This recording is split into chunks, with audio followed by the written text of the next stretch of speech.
Poker's legendary champions, next-generation stars, and tireless ambassadors of the game, sharing their wisdom and guiding your journey to high achievement on the green felt. This is Chasing Poker Greatness with your host, Brad Wilson. Welcome, my friend, to another episode of the Chasing Poker Greatness podcast. As always, this is your host, the founder of ChasingPokerGreatness.com, Coach Brad Wilson. And today's guest is a blast from the past, Jimmy Gobboboy Fricke. Sometimes when you don't hear a poker player's name for a while in the media, you can't help but wonder what happened to them, with a typical follow-up thought being, I really hope they're okay. In today's show, you'll be happy to learn that not only is Jimmy okay, but he's thriving in a world totally outside of poker, which to those of us who have felt locked inside the game with no way out is a massive, massive accomplishment. Back in 2006, Jimmy burst into the poker limelight after a scorching hot run on the online felt, and capped off that torrid run with a second-place finish in January at the 2007 Aussie Millions main event for a $795,000 score. Incredibly, Jimmy was only 19 years old. A year and a half later, once he had come of legal age in Las Vegas, he would take down the 5K Bellagio Cup IV for another $443,000 score. And as Jimmy's MTT career faded into the background over the next couple of years, he discovered a new love, mixed games. It was in that arena that he followed his bliss, plied his trade, and paid his way through life over the next decade until his eventual pivot out of the world of poker and into the world of business. As a personal aside, in our time together, I found Jimmy to be gracious, humble, and extremely generous, and I feel honored to have gotten the opportunity to sit down and learn more about his poker journey. And now, without any further ado, I bring to you an OG of online poker and longtime poker professional, the one and only Jimmy Fricke.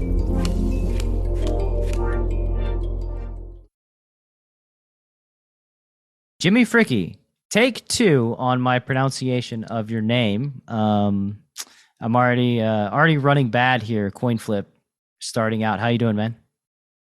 Good. Thanks for having me on. Yeah, it's my pleasure. It's what I do. You know, we hear the stories of folks who have lived a life in the poker world for, any length of time and found success.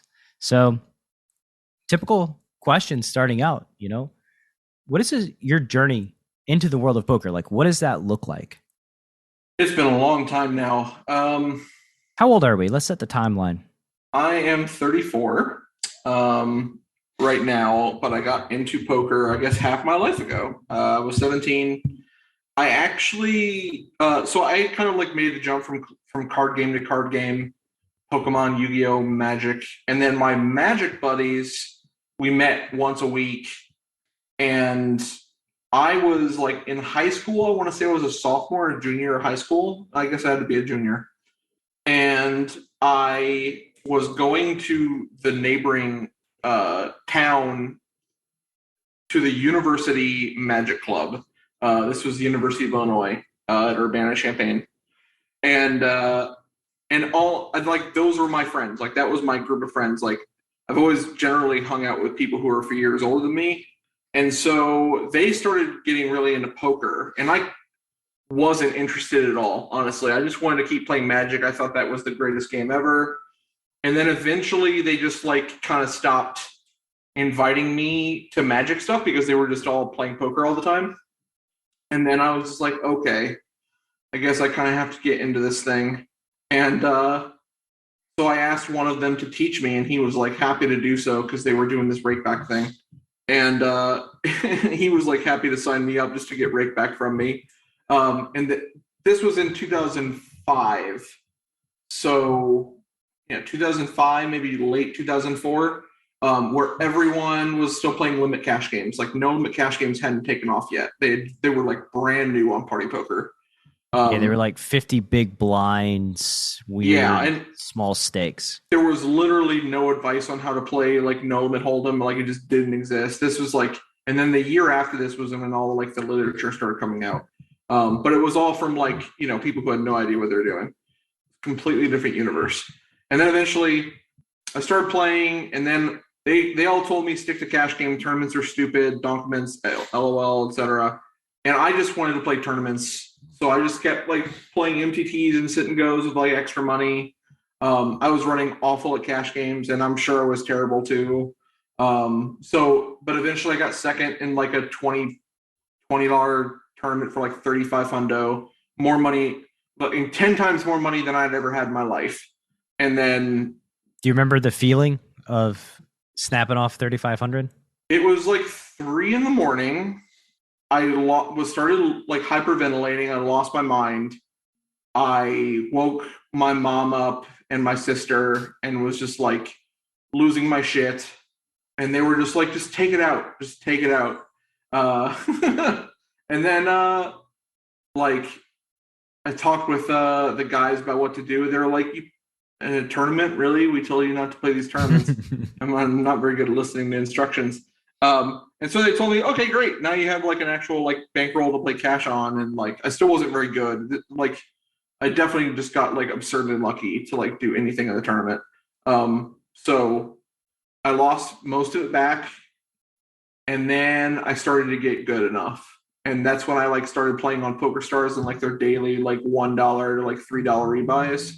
And that's when I started to like have success. And throughout this entire time, like this is when I'm posting on 2+2 and like getting to know all of the like the early MTT grinders, like Ray Coburn. And Ray and I were like really good friends for a while. I was talking with Ansky a lot, a bunch of like the early grinders.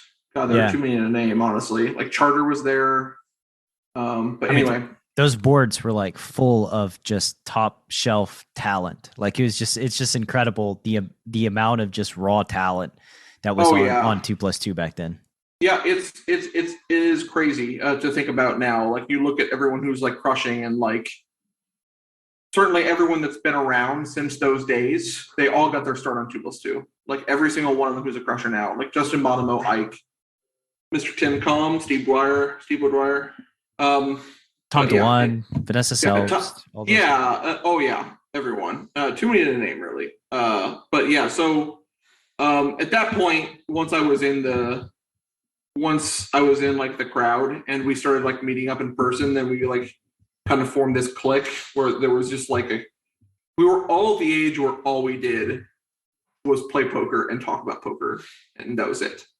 Like our first meetup was in March of 2006 for the March Madness tournament series they had at Turning Stone in upstate New York. And I was one of the organizers, I think. And that was when they had like their really bad poker room. And I remember that was like my first live time playing poker ever. Like it had all been online up to that point. And they hated us. Everyone there hated us. All the staff and whatever, because like their normal clientele was like, 50 plus year old, like retirees, and then come in a bunch of like 18-year-old kids, like raising blind and whatnot. And they were not happy. Yeah. And then, just every single time they held a tournament series, like we were there. And honestly, a lot of us like went there just to play online and like hang out with people, but it was like poker summer camp. Yeah, for sure. The camaraderie and seeing people. I mean, that's like the major draw of live poker to me. Yeah. And I mean, it was like, 18 hours a day of just talking poker. And I think it really accelerated like everyone getting a lot better. Like there were huge sweat sessions. I remember when anyone went deep in like an F-Tops or something, or like a Stars like Sunday, there were just like 20 people in the room like watching and discussing lines and shit. It was a completely different world back then. But it was like super, super fun. It was like stuff I'll never forget for sure. Yeah, you mentioned 2005 when you snap off the 3,500, right? That was when you had that first score. Yeah. So 2006, first time playing live poker, which transitions into 2007, early 2007. Let's kind of bear in mind that you woke your mom up while she was sleeping to talk about this $3,500 bank. And then how do we find our way to Australia? I mean, that year and a half, like I said, every day all we did was play poker and talk about poker. So imagine that for 18 hours a day for like, I don't have you to know, imagine it, sir. well, I know. yeah, for 1.5 years, it's a lot. It's Turbocharged. um yeah, it's just like the most intense like training because now we're all adult lives and you know even the ones who are still full time playing poker like they don't do that anymore. Like poker's a job. They're not. And back then it was like a money factory. So like any time that you weren't playing was just like pissing money. And we all kind of knew that. But I think even knowing that, like we all would have like played even more, knowing how fleeting everything would be, because it definitely got tougher and tougher as time went on. Yeah, but it's still like, at least for me, like when you're just full on immersed into this new thing, it's just fun. Like I'm not somebody that like enjoys, well, the language, the word study doesn't really resonate with me. I was not very good in school. When I think of studying, just doesn't really do much for me. But when I think of like poker and learning and growing, it's like, yeah, when I was that age, we could talk poker 18 hours a day. And like, it was fun. It was exciting. Oh yeah, it was everything. It was everything. Yeah, exactly. But yeah, so like for that year and a half, I'm playing constantly. I'm sure you can go back and actually look up like a ton of like 2+2 threads that existed of like, everyone's sweat threads are still up. So like sweat threads were when like you'd final table something and you have to do it at the final table. Because if you do it with like one before the final table, like you jinxed yourself like immediately. And this was the culture. But once you final table something, you post something on 2+2 and everyone come running and like start, railing in the chat and whatnot. But you can go back and like look at all of them. And just in the later part of 2006, I just caught fire. I just started having a ton of success. And one thing that's like even still true today, and I don't think people give this enough weight, is that when you are running well in poker, like you start playing better, like, but also like your confidence goes through the roof, which allows you to like, even if hypothetically you're not a very good player, when your confidence is super high, like it can do some very amazing things for you. Like you start following through with more stuff, which is always better for you. And it just allows you to like go on these like insane runs. And then once the run gets hotter and hotter, you're just like so used to running so good that you're just on fire. And this is the point where like I started getting a little bit more like press and people started like to get this opinion of me when I was like on fire for like 3 months straight or whatever, like just couldn't lose a hand, followed through on every single like massive bluff. And like, this is when I started getting like the reputation for being like just fucking batshit crazy. I don't know if I should be swearing as much as I am. I apologize. No, just having a conversation. No, yeah, just a conversation. We can say batshit crazy all we want. Okay, great. So like New Year's Eve or like the day before New Year's Eve, I final tabled the second chance and the Sunday Million in the same day. At the same time, I had them both up on both screens. That was sick. And then a week later, I left for the Bahamas, and I got 22nd in the PCA in like a massive year. And then I busted from that, and I left the next day to go to Australia where I got second. And like that was the week that was like huge. I think to that point, I was the second like young person, like under 21 person to like really like crush a tournament. Jeff Williams, Yellow Sub, he won Monte Carlo like a couple months prior, I think. And like that was the first like, he was our role model at that time. It's like, hey, he did it, we can do it. And so we all went to PCA and like a bunch of people made it deep. Like that's the year that Ike Haxton and Ryan Doubt final tabled and had like that insane like final table. Yeah, the infamous outdoor windy with Ike's hair just kind of blowing in the wind. And my absolute favorite part of that whole thing is Havad Khan just randomly yelling, "I'm good at basketball." And they made it into the cut. They like pans over everyone like waiting for a river card, and he's just like, I'm good at basketball. um, and so yeah, make the final table. I'm just like, everything's going perfectly for me. I had never been interviewed before. I had like one interview in like the Bahamas a week prior, but like for final table, like I was some kid, probably slightly autistic from the Midwest. I had never had any of this intention on me before, and then all of a sudden I've got like all these people like asking me what I think about stuff, and I'm like, it's just like this. Like, you ask me questions, I'm going to tell you the truth. And I just told them what I was thinking, and everyone was so mad at me because I was just like, yeah, everyone here is terrible, and I'm the best. Why wouldn't I be winning? And they didn't like that very much. So I got a lot of like bad press, and then I didn't win the tournament. I came second to Gus, which was a huge deal because like Gus was like the second biggest like name of like a full tilt at the time. It was like a full tilt tournament. I just realized that's the Every Hand Revealed. That's that tournament. Yeah, I'm the villain in a book. Nice, congratulations. Yeah, and you can call it a novel because not all of it's true. It's a great book. Like, just I enjoyed reading it as a poker player, which I don't say very often about poker books that I read. Well, it's kind of unique because it's like a narrative. You know, It's like a real narrative of like exactly what's like going through. It's a story, first and foremost, of like everything that happened in this tournament.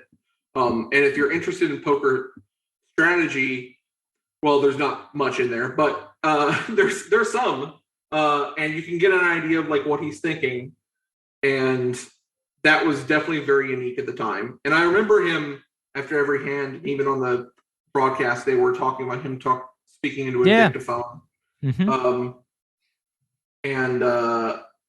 But yeah, so I get second, and I remember three-handed play lasted a very, very long time. And I won like 60% of the hands or more three-handed. I was just destroying them. And then we got heads up, and I just never made the best hand.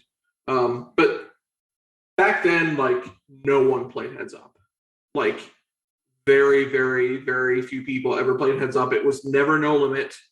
There was no literature. Like, they had heads up sit and goes, but everyone was clicking buttons. Like, the only experience I ever had playing heads up was like at the end of a tournament, where usually it's like pretty short stacked and everyone's just like going nuts. So you kind of just had to like fumble your way through, and I did that. But I was not prepared for not making the best hand like ever. I mean, if you watch the heads up, which they didn't show every single hand, but if you watch the heads up, I think I win one hand. I think I win like one hand that doesn't go to showdown. Which is not good when you're playing every hand. It wasn't great. And it sucks because like that was my one big finish on the big stage. You know, I never quite made it back. I won like one Bellagio tournament after that, but like that was really my one big thing. And so obviously like, sorry, go ahead. No. I was gonna ask why in the interview, like, all these players are terrible and I'm just going to kill them. How come, you know, is that a part of your personality? Like, is that just very frank, talking shit to the other guys? Talking shit's definitely not like part of my personality. I just legitimately thought that, I mean, you have to understand, like, back then everyone was really bad.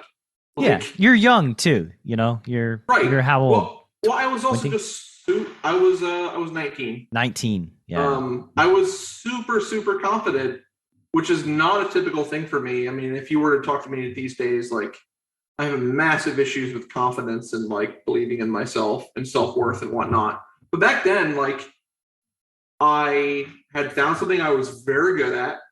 I was absolutely crushing everyone. I could do pretty much whatever I wanted.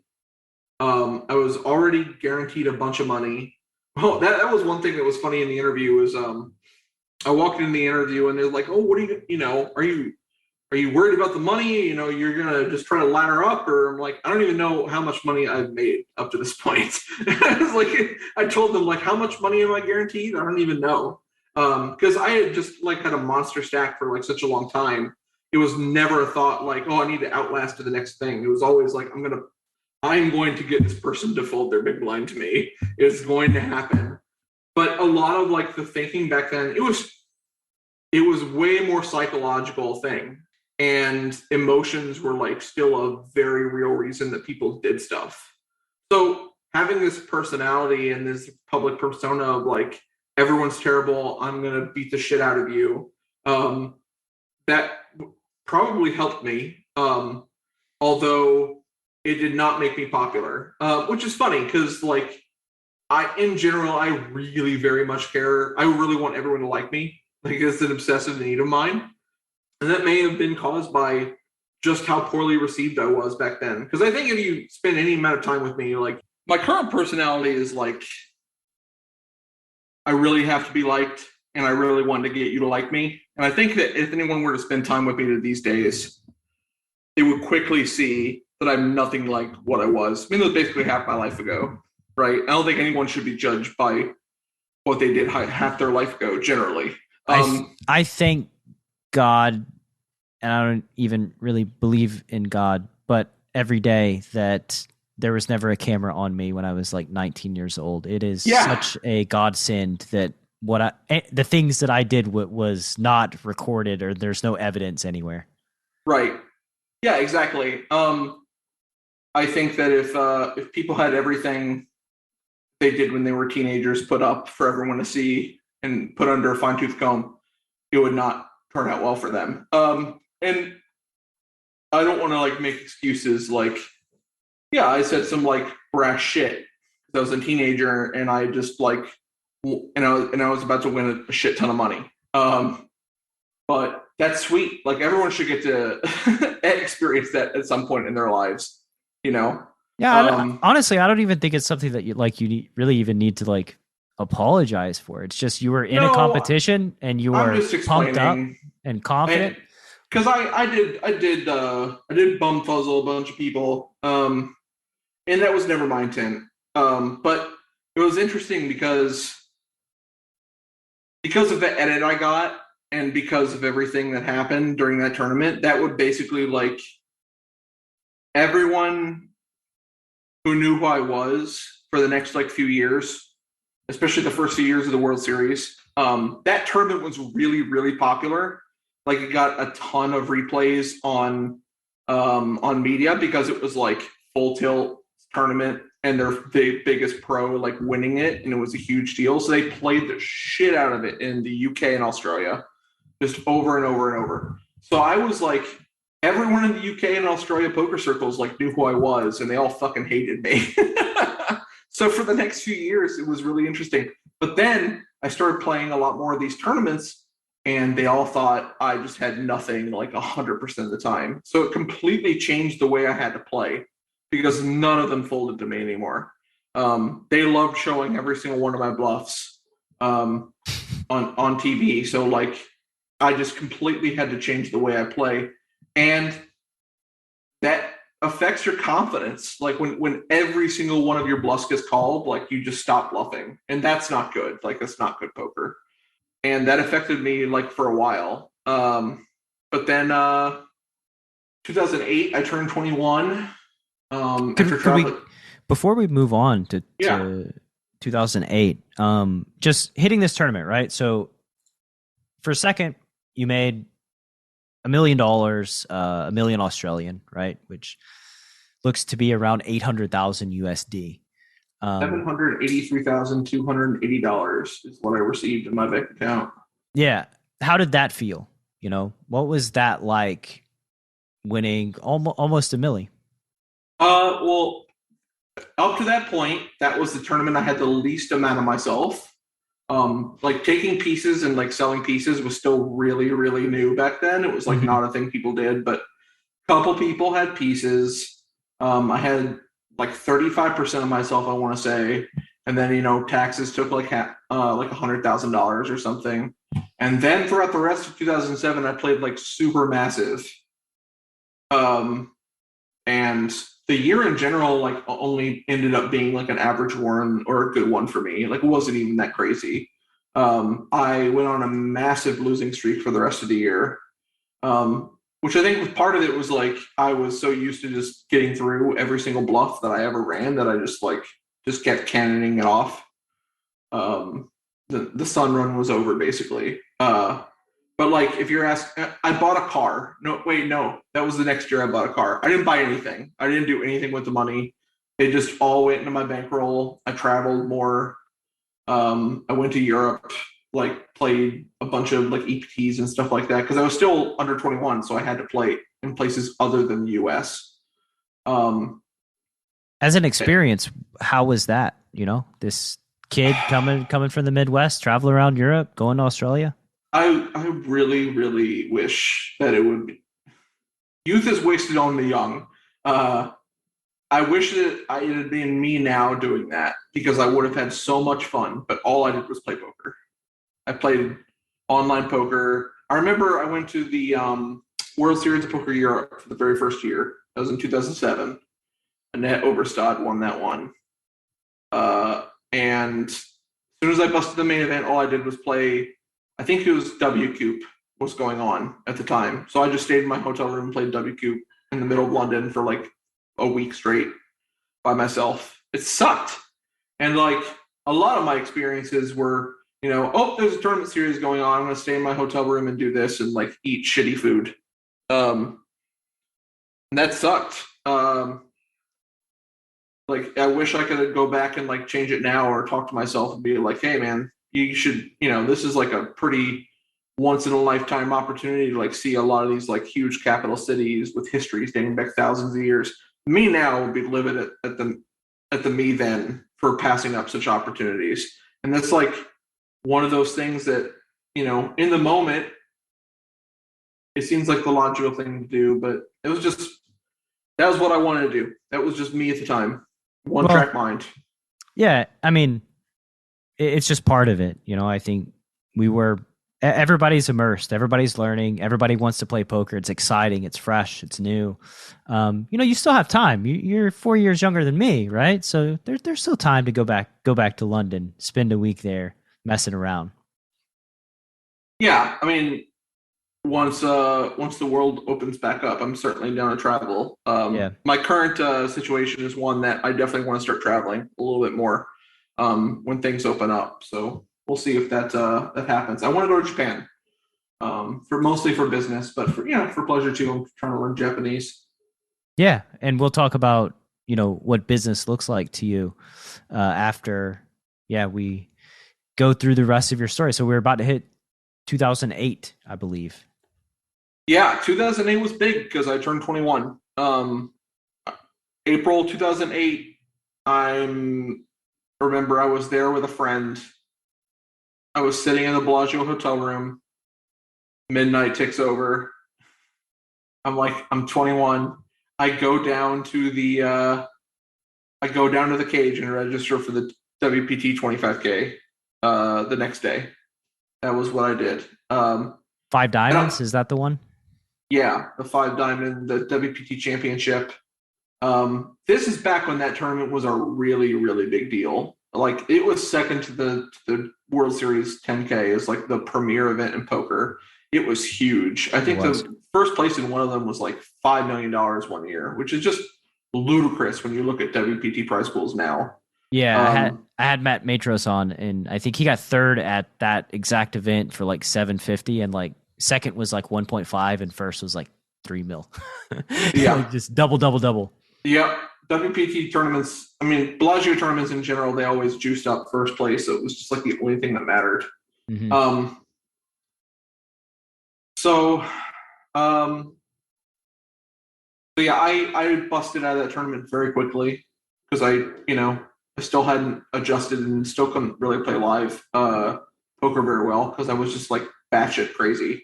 But then it was my first series that like 2 months later, it was like an average series. I had like one final table. And then I remember it was like just after the series or like during the main event. And I was like playing poker at Bellagio, like learning to play mixed games. But I was learning to play at like 40-80 because I hated money. And I was like, this is what I want to do.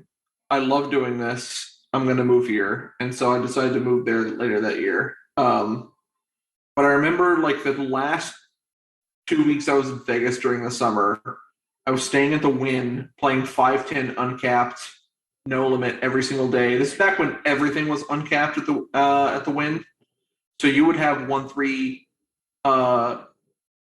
hands that got to like 5-6K pots just because people sit down with lots of money and lots of ego and they just lose their minds. And this is back when you got a lot of money in a poker, like people who didn't know what they were doing. So I remember I stayed there for like 2 weeks playing 510, came down, grinded, went back up, went to sleep, woke up, came back down, grinded. And I did that for 2 weeks straight. And it was the most fun that I've ever had playing poker. And it was like, that was when I was definitely like, okay, I want this to be my life. Which that got boring very fast. When I started, when I actually lived in Las Vegas, that got boring real quick. So when I actually moved to Las Vegas, like, except for the few week periods when I like was running really good, I didn't have nearly as good a work ethic as when I was still visiting Vegas. Yeah. And so finally, what those guys told you from the jump, you found your way to the cash game streets. You're like, oh, I like this cash game thing now. Yeah, and I still played like tons of tournament schedules, but from the like at least the ones in Vegas, because there were still a ton. It wasn't like anything now where there's only a handful of like tournament series you want to like go to in Vegas. Back then, it was like every single property had a poker room and had like a 10K. So there were tons of opportunities to like play big blind tournaments by just staying in Vegas. But I didn't travel for a very, very long time after moving to Vegas because it just like there was everything there. I didn't want to travel anymore. Like I was burnt out from traveling when I was like under 21. Sitting in a hotel room doing nothing. Yeah, exactly. Like I could sit at home and do nothing instead. Yeah. So I just did that instead. But I loved living in Vegas. I like had so many friends who lived there at the time. You can play on Stars and Full Tilt and everything from Vegas. So like all the poker players just stayed there because like all their friends were there and like the food was excellent and like all the tons of big tournaments that were there. They were going to be there during the World Series for like 3 months anyway. So yeah, the next few years, that was basically it. Like that's all I did was just hang around Vegas, and I think that's when I did a lot of my growing up. When like I actually developed into like a real person. Because before then, I was just a poker machine. That's all I did. What did growing up look like for you? I grew up in a little town called Mahomet, Illinois. We had like 5,000 people, really small high school class. My parents just pushed me to get grades above everything else. I was super strict, like by the book rules and everything. I was terrified of breaking rules. Had a lot of not great experiences growing up. My mom, who recently passed away, was really emotionally abusive growing up, like just the worst kind of person. Still coping with a lot of that shit. But yeah, like I made it through high school and like made it. I don't know what the deal was. I was definitely like underdeveloped, like socially. And I don't know exactly like if it was just me being like a super geek or like mildly autistic or whatever it was. Like definitely like misunderstood a ton of social situations, which made my confidence strangely like be really up there because I missed out on a lot of those social cues where like people may have been giving me shit and I was just like completely ignoring it. But in general, it was kind of like a nothing because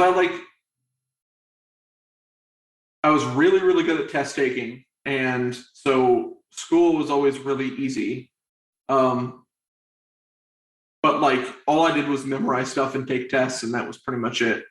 And then like all the stuff that I was planning on doing kind of got like thrown out the window when I stumbled on poker and just got really good at it really fast. So yeah, I don't know. Was that rambling too much? No, it's good stuff, man. We were talking about you growing up. You know what growing up looked like for you. I guess from coming from that, being very afraid of breaking the rules, in a situation where being emotionally abused, um, growing into like a mature adult human being. Like what were the things that you focused on? Like what was the major difference in you from like age 26 to age 20? That's a really good question. I'm not exactly sure. Uh, I think that I was just a completely like sheltered human for a long time. I didn't go to parties. I didn't really hang out with like anyone I considered cool for a very long time. I had a very small group of friends who I like hung out with, but like if you're not going to drink and you're not going to do drugs and you're not going to party, there's really nothing to do in Central Illinois. So like playing card games and like playing games is like all I did. And that's what led to poker. Um, but then once you get to Las Vegas and you're in your early 20s, like, and you've got a ton of money, uh, and you've got pretty much anything you can do. But I still didn't want to do any of those things. I didn't want to. I still don't drink. I don't drink anything. My mom was an alcoholic till the day she died, and I really just never wanted to get into any of that. It just looked incredibly unappetizing to me. And sorry, I lost my train of thought. Um, so like my, I would say that I was on a very slow learning curve, learning how to be a person because it's the kind of thing that was like never taught to me. Like the stuff that I think gets taught or learned in your like teens to late teens or early 20s, just took me a very long time to get to that point where I was learning that stuff. And that's the stuff that I learned in like my mid 20s. Yeah, you weren't comfortable in your own skin, basically. Yeah, Just being Jimmy, you know? exactly. It took a long I was a very slow developer. And I still probably am. Like, I feel like for the first time, I feel really comfortable as like who I am right now. But that comes with like a bunch of caveats because like I'm still kind of like an atypical person and like who has a ton of baggage to deal with just because of my upbringing. But it was, really fun to meet other people who were kind of like me. And I met a lot of really incredible people throughout poker, who I consider to be my best friends and my lifelong friends. Like I think with very few exceptions, I haven't really like become friends with anyone wouldn't consider like a lifelong friend. I think that most people, especially in poker, would say that they met a lot of people who they kind of fell out with or like don't really wouldn't like definitely wouldn't trust anymore. And I don't have any of that. Like all the people who I've spent a significant amount of time with over my poker career, I would still, consider to be family. And I definitely like, that includes like a bunch of business transactions where like, you have to rely on someone or like, staking deals where like someone puts up a ton of money, someone loaning each other a ton of money. I've been on both ends of those situations with these people, and this just the kind of thing where like for someone who had like a very complicated family life growing up, that's kind of been like the mainstay and like the family that I've gotten used to. Yeah, I mean, we don't get to choose our family, but we can choose our friends. And I think poker specifically, there are some just amazing human beings in this world that I have the same experience as you, with a couple of exceptions of people that I will probably never speak with again, due to trust issues. But in general, just lifelong great human beings that I'm very happy to call friends. And yeah, I think it is also probably more typical than you think to kind of find yourself in your 30s and be more comfortable in your own skin. Because I know that for me, at least in a sample size of you and I was probably not comfortable in my own skin until I was like early 30s as well. Yeah, it's hard.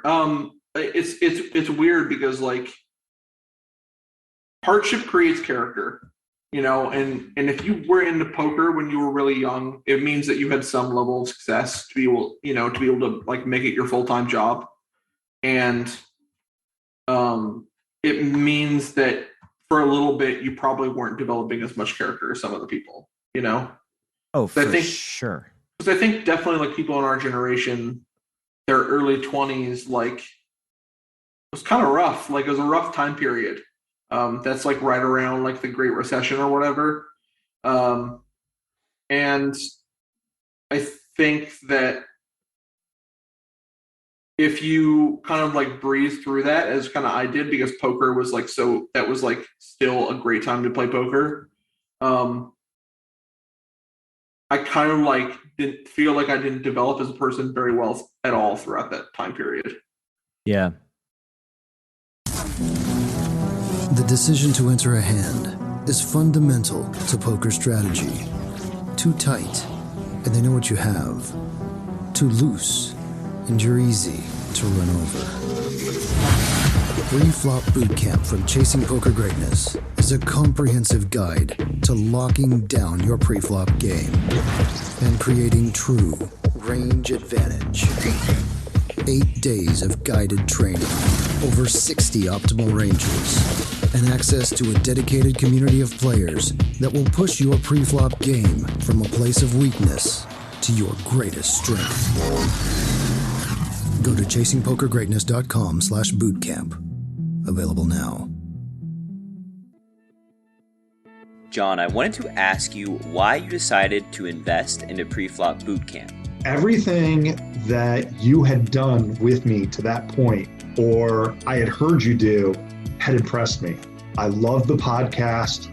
I accidentally ended up in the Poker Power Hour and loved that. And then I took coaching, and then you recommended the boot camp. And at first I didn't think it was, something that would be that valuable. But I was like, everything else has been amazing. So I signed up, and then it just blew me away. And what about boot camp blew you away? Like, it started off slow. Like, I'm learning these ranges and I'm not even understanding what you're talking about. And then all of a sudden, as I start to understand what we're doing with the 3 bets, the 4 bets, and all of a sudden it just kind of hit me. And I was like, oh my God, how do I not know this stuff? This is amazing. The more I studied them, I started to understand why they were constructed sometimes. Like, I'd be like, that's why that's like that. And that would lead to more revelations and just a better understanding of poker in general. Do you have any interesting takeaways from your boot camp experience? The most interesting thing about the boot camp, it's a pre-flop boot camp, but I feel like it's done as much for my post game as it did for my pre-game, just because I'm not in as many awkward and bad situations as I found myself in. When we were doing coaching before the boot camp, we couldn't get through 10, 15 minutes of tape without finding mistake after mistake. And then once we did the boot camp, it solved problems on the back end as well. I know you've studied for 1,000 hours this year. How do you think boot camp compares to your other poker study? Oh, it's crazy. The boot camp is probably the most important thing I've done all year out of everything. I would give anything to go back and to know that stuff 10 years ago. I can't imagine how successful I'd be right now if I had known that stuff. And I thought the boot camp was so valuable that I literally insisted you take more money from me and paid you more for the boot camp because I was blown away. I just thought the price was too cheap. And it's changed my game in ways that I can't even explain to you. If you'd like to join the next round of Pre-Flop Bootcamp, which starts on the last Saturday of every month, head to chasingpokergreatness.com/bootcamp to lock up your spot. One more time, that's chasingpokergreatness.com/bootcamp.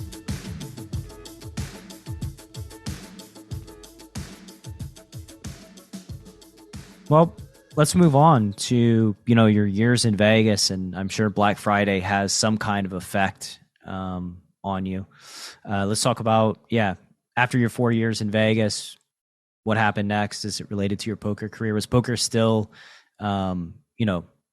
just a mainstay in your life?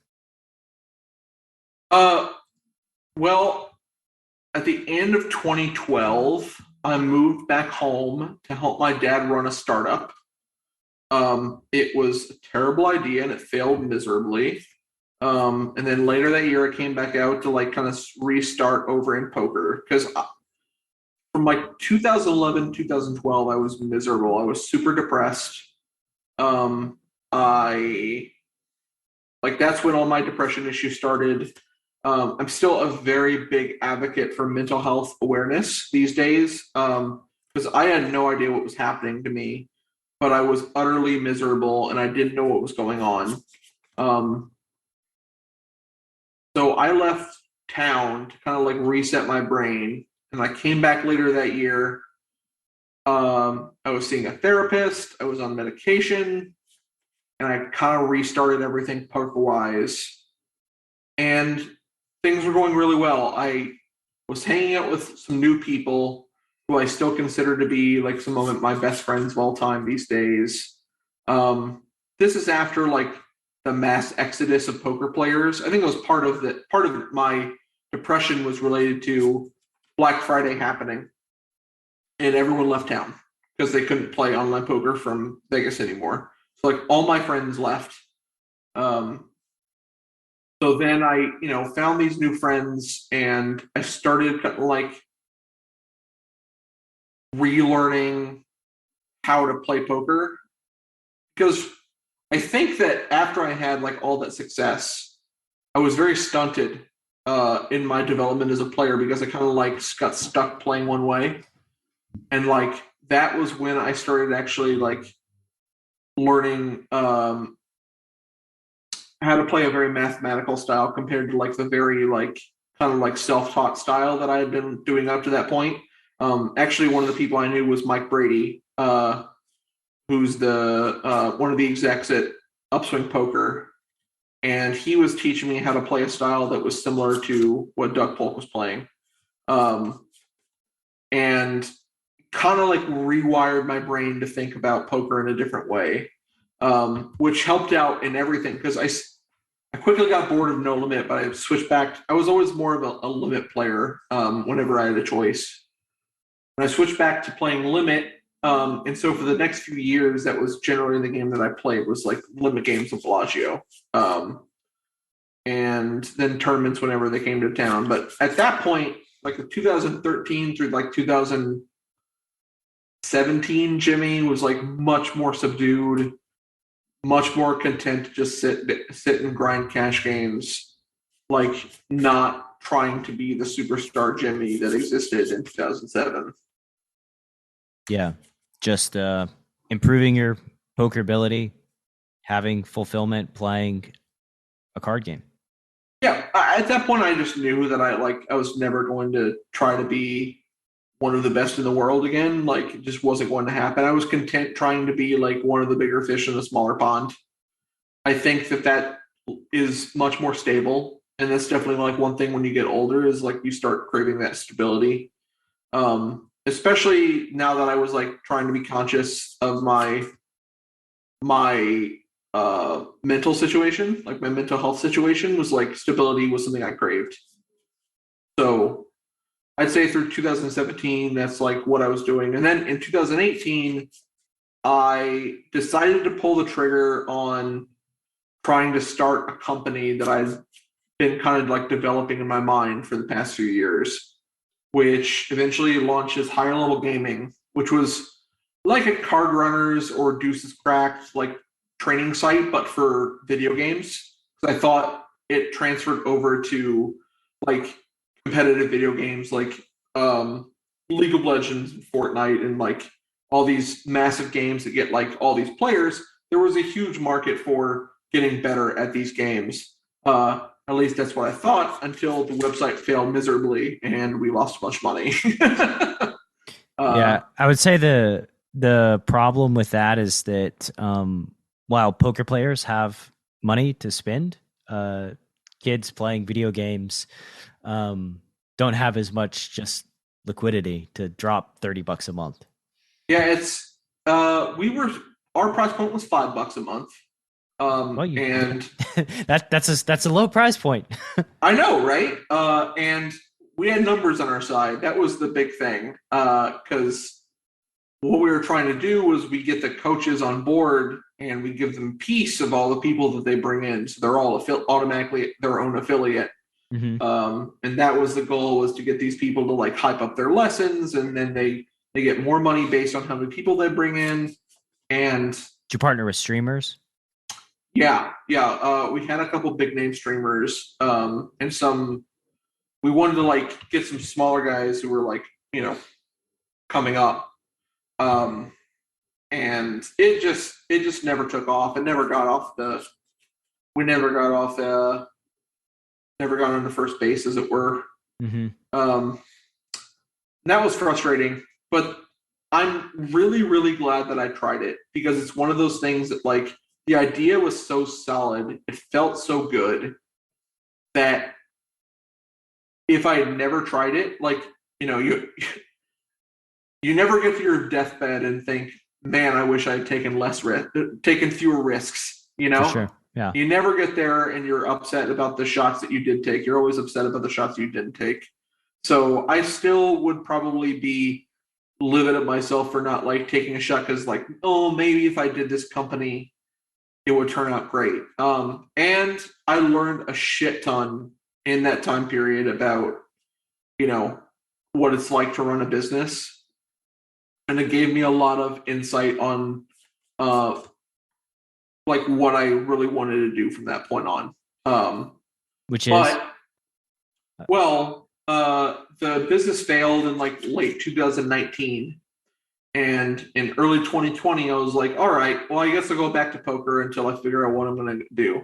And you can see how that turned out, because I got in 2 months of playing live poker, and then COVID happened. And then, I tried playing online on the mixed game sites for a little bit, and that went miserably. I didn't enjoy it. The sites felt kind of rigged. And I just like stopped doing anything. And I was just like, I was miserable every day. COVID was terrible. I couldn't do anything. I didn't have a way of making money. I'd gone through most of my savings. And then at some point, I had like kind of restarted playing Magic the Gathering in 2018 when I had started the company, just as like a hobby to like rewind or relax and unwind. Yeah, unwind. Thank you. When I got done with everything, because I was so stressed from like launching a startup, it was horrible. So I started getting back into Magic, and I really, really enjoyed it. And I had always like kind of interested in like the financial side of things, because it's just like, I don't know, it's like a mini stock market kind of. And it's kind of like NFTs, where like every single card is its own NFT, which I don't want to talk about NFTs really, but I just think that's kind of it's a funny comparison. Mm-hmm. So I kind of organically just started like buying a few cards that I thought would be like good, and then selling them for profit, and very gently started like building this business on the website called tcgplayer.com. And in February of 2021, I found a site that I affectionately call like the 2+2 of Magic Finance. And it's kind of just taken off since then. And I like put everything I had into it, and things have just been like going extremely well.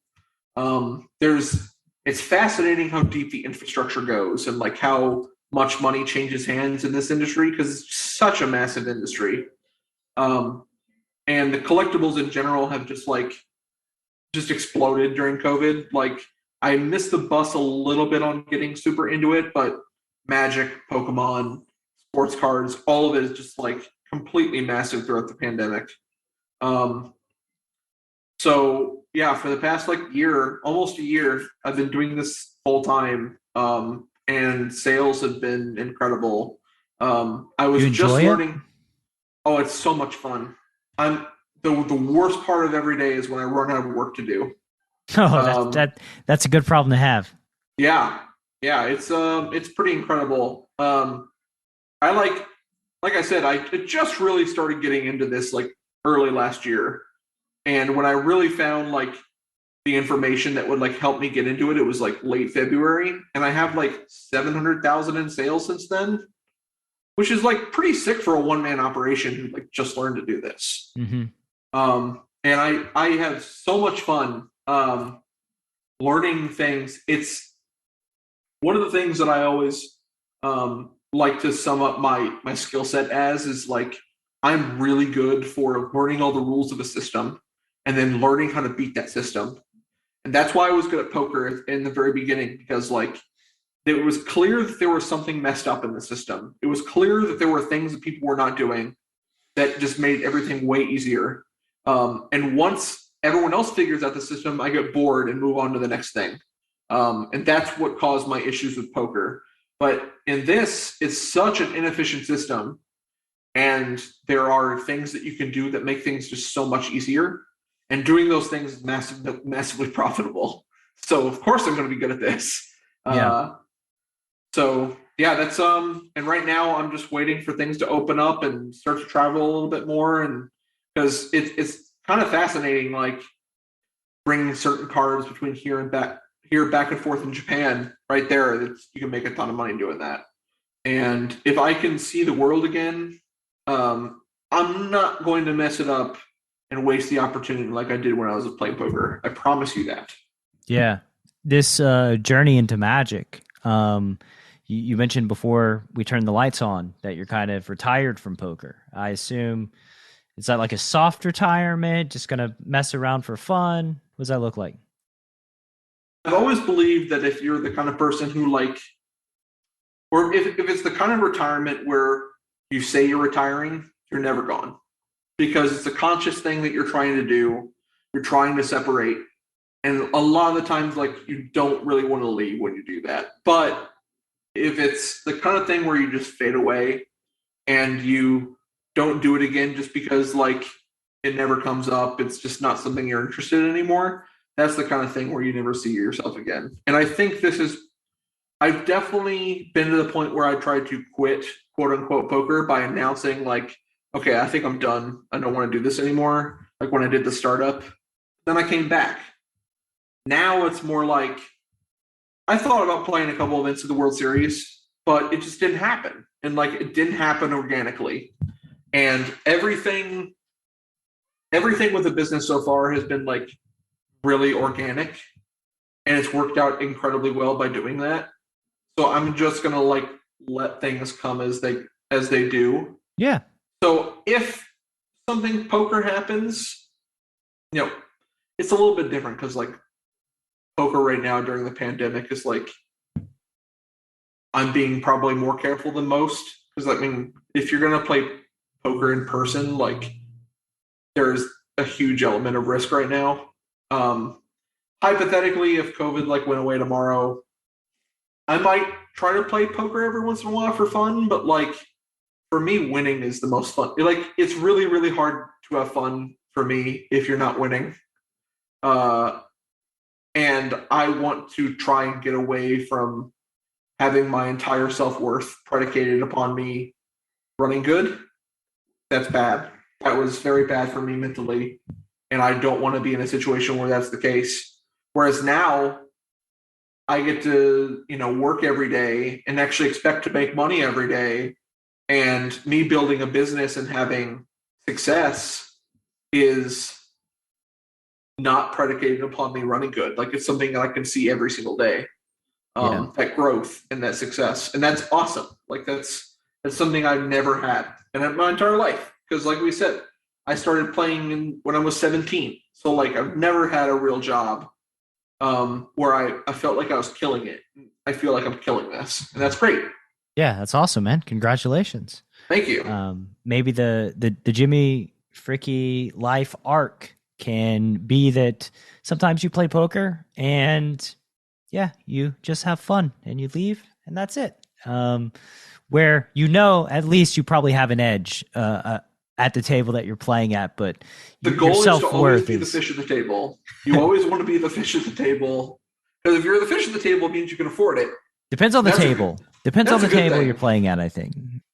All right. We're gonna move forward now. Go to some lightning round questions. What's the most unexpected thing that came from your poker journey? God, I know it's supposed to be the lightning round, but I don't even know. That's a good question. Most unexpected. I feel like I'm a more empathetic person because of poker, which you would think that it would be the exact opposite. I think that's one of the things that's made me maybe consciously try to like get away from poker more, is because it's hard for me to separate like the person who I'm playing against. I legitimately feel bad whenever I win a pot off someone. Like, not even joking, like not exaggerating. Unless the person's like the most miserable person in the world, in which case winning feels amazing. I feel legitimately bad whenever I beat someone in a pot. And that is really, really bad when your livelihood, like whether or not you're going to pay rent or eat dinner that night, is based upon you beating people in lots of pots. So that's not good. Yeah, it's. I mean, that's a classic catch-22, right? Like, if you lose, you feel bad about your self-worth as a human being, and if you win, you feel bad because you beat somebody out of money. It's just very difficult. What a surprise! I was depressed for years. Yeah, it's not exactly shocking. And to be fair, before I started doing this podcast, I used to think that like that feeling was limited to me, right? Where like you just beat somebody in a big pot. Like I played a lot of home games in Chattanooga, and I remember specifically beating this guy out of a pot. It was like an 8K pot at like a 2-5 game, like flush over flush. And I knew the guy personally. He's like a UPS worker. I liked him. He's a great human. And like, I go all in on the river with like the nut flush. And like, I know he has the second nut flush and like he tanks forever and eventually calls. And like, there was no joy in dragging that pot. I felt bad. Like I was just like, like it just, it wasn't good, and yeah, for a long time, I used to think that like I was the only one that would feel that way. But I think it's actually quite common in the poker world that, yeah, you just empathize with people and you don't want to hurt people. We're just playing a game, I think empathy is pretty much the most important feeling that a human can have. It's what makes society like possible.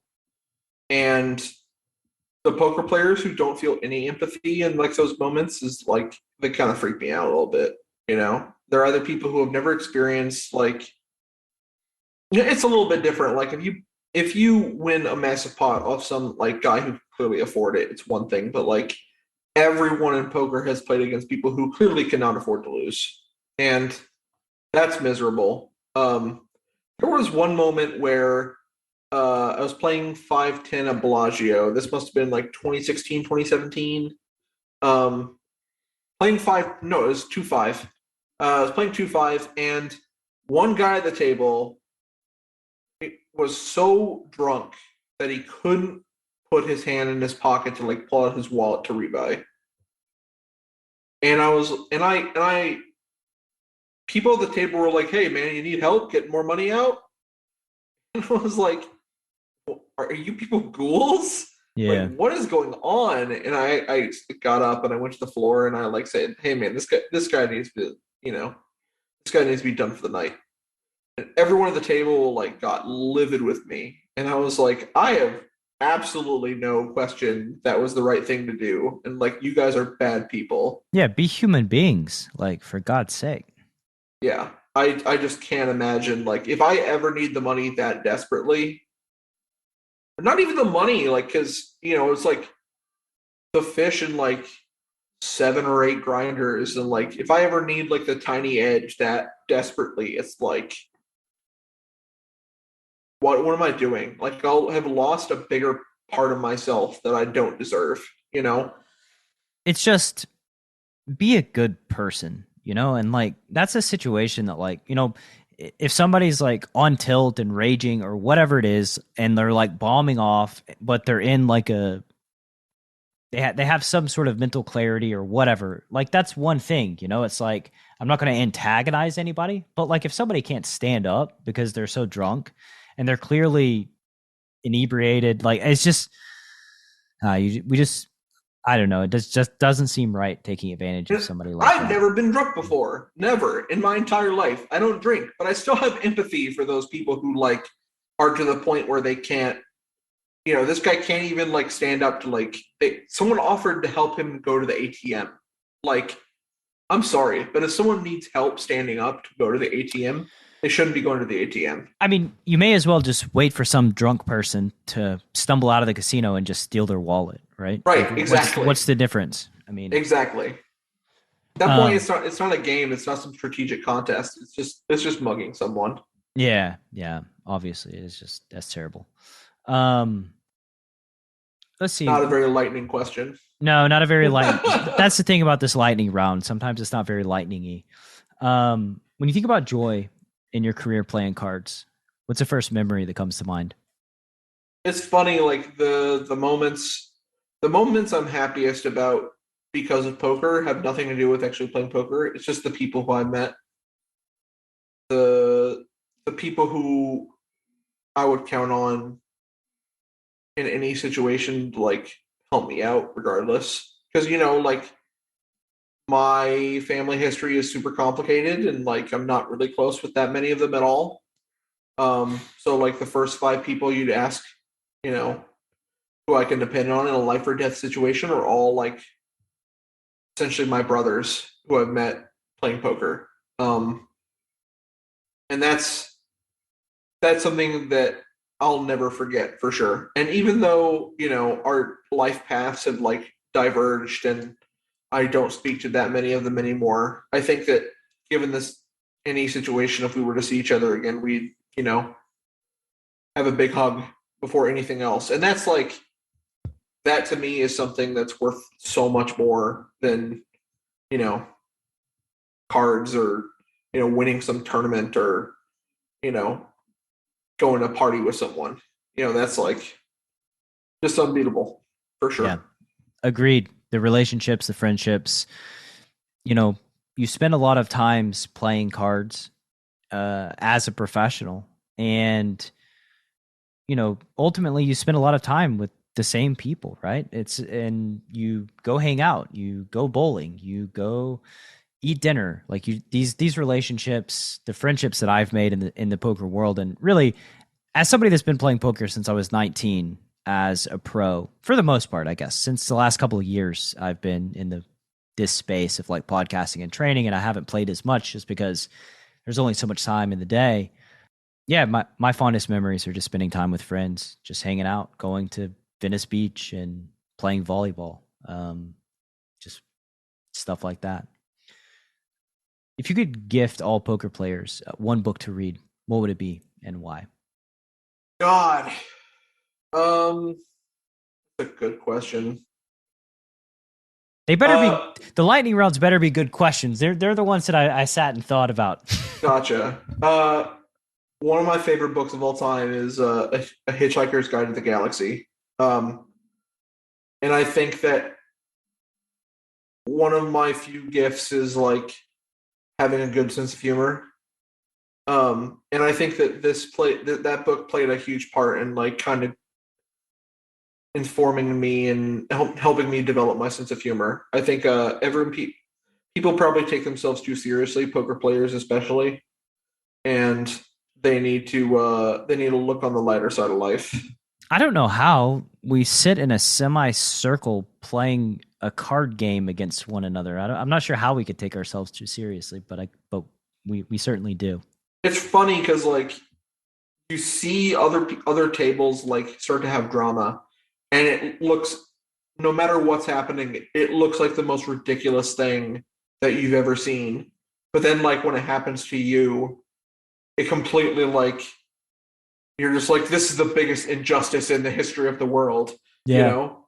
And Fall so, under the illusion. yeah, you've got to take a step back, and you've got to just like, you've got to understand that like, this is such a ridiculous thing that we're doing, guys. Like, you can't take yourselves too seriously. Yeah, as Van Wilder says, you can't take yourself too seriously. You never get out alive. I think that's what he says. Did I? I don't know. Maybe. I don't know. Could be. All right. If you could wave a magic wand and change one thing about poker, what would it be? Oh, damn it. You can't take life too seriously. You never get out alive. I think that's the quote. All right. That's good. I like It makes that. more sense. That makes a lot more sense. Yeah. If I could change one thing about poker, I don't really know. Yeah, honestly, I'm 2 years. I'm 2 years. 2 years separated from poker at this point. I feel like people have always. It's done a good job developing without me. I don't think I need to impose my will upon it in any way. Just gonna pocket the wand. We could at least wave it and get rid of people mugging each other, the drunk human beings. I will say that I think there needs to be better policing towards problem gaming and people who clearly like are using poker as like a huge escape from everything else, or people who can't afford to like be losing the amount of money they're losing. I think that's a big deal. And in general, like people who are abusing substances and using poker as like something they do during that's something that could probably get fixed. Yeah, we can wand that. Yeah. If you could put up a billboard every poker player's got to drive past on the way to the casino, what's your billboard say? Oh man. Go to tcgplayer.com and buy magic cards from Vegas Singles.